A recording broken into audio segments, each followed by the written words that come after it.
Machiavelli and the Prince, a primary source analysis.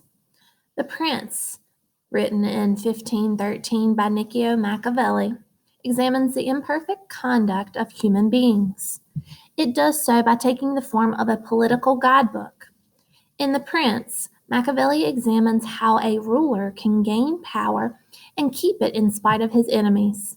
In answering this question, he began with the idea that most people are selfish, fickle, and corrupt.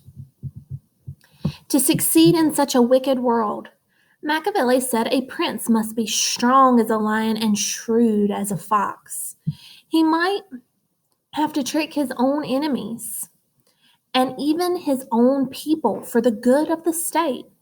In The Prince, Machiavelli was not concerned with what is morally right, but what was politically effective. He pointed out that most people think it is praiseworthy in a prince to keep his word and live with integrity. Nevertheless, Machiavelli argued that in a real world of power and politics, a prince must sometimes mislead the people and lie to his opponents.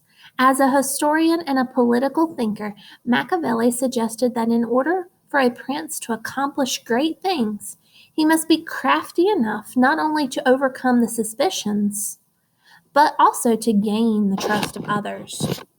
So, direct primary source.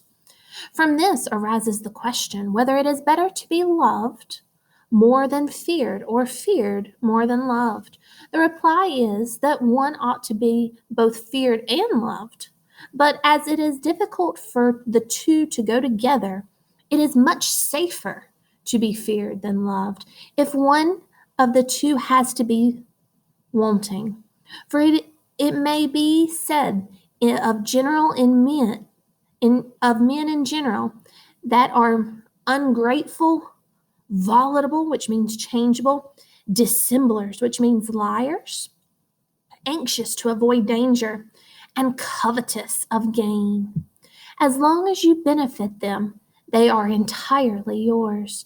They offer you their blood, their goods, their life, and their children. As I have before said, when the necessity is remote, but when it approaches, they revolt.